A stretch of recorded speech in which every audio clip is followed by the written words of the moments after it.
তোমরা তো যে পরিস্থিতি দেখলাম আপনারা তো মায়ের হইরা মরবা বুঝছেন নি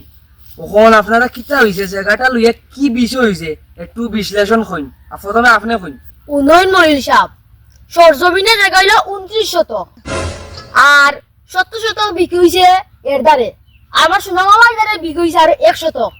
টাকা আর কত শতক ওগুন হইল আমার ওখানে এখান থেকে ইয়া বিদেশ থেকে ইয়া উড়িয়ে ইয়া জুড়িয়া উই দেখে আমার জমি গল আমি কিতা করতাম ওখান এখন আপনার তো আমি বিবরণ শুনলাম বুঝছেন এ বেটা তুই সুন্দর কর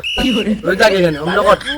বুঝছো নি আপনার বিষয় আমি বুঝছি এখন আপনি কইবা আপনার দেন এই দিন বিদেশ থাকাকালীন অবস্থায় কিতা কিতা সমস্যা হচ্ছে বেটায় ওগুলো আপনি খুললা কইবা নির্দ্বিধা কইবা বুঝছেন নি কোনো গার্থি রাখবা না মরিল সাহেব আমি দীর্ঘদিন ধরে প্রবাসে আসলাম আমার বড় ভাই ফনিক ফালক আমার কন্টাক্ট হইছে যে আমার এখন বাড়ি ঘর তো নাই আমি ফনিক ভাইয়ের দ্বারা কিছু জায়গা পাইতাম ও জায়গাটাতে আমি ঘর বাড়ি বানাইতাম কিন্তু আমার ভাইয়া তো আমার জায়গাটা আত্মসাৎ করে নিয়েছেন এখন আমার জায়গা দেয় না আপনি একটা কিচ্ছু করুন মরিল সাহেব এবার উঠে যাও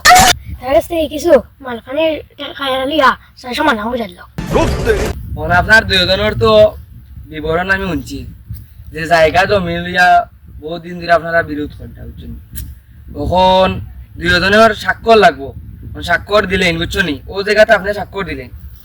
আমি তো বাবা মূর্খ সূর্খ মানুষ আমি তো স্বাক্ষর করে দিতে পারি না প্রবাস তো থাকছে অতদিন কিন্তু আমি তো স্বাক্ষর করে দিতে পারি না ও কি তখন আমি বাড়ি আপনি দিলেন সেই জন্য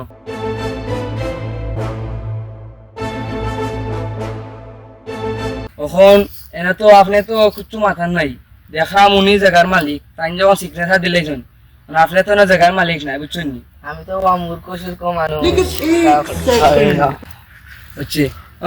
বড় ভাই এখন আপনি তো বুঝছেন নি তো জায়গার মালিক আপনি নাই দেখলাম তাই বুঝছো নি এখন আপনি আর কালকে তো এই জায়গার উপরে কিচ্ছু করবা না বুঝছেন নি আপনি যাই যাই কি পারুন না না সিগনেচার এনে জায়গার এনে ইয়ত দেখা যার জায়গা পুরো সরজমিনে দেখা যার বুঝছেন নি জায়গার আপনি কাগজও দেখুন না কেন উনি তো মালিক আপনি কি পাবেন না আপনি এনে মাতলে হইতো নাই কি করে এত ভালো হইতো না জানি ওকে দিয়ে তুই থাকতে বেলা ওগুলো সব করে লই যায় এত ভালো মাল বানিয়ে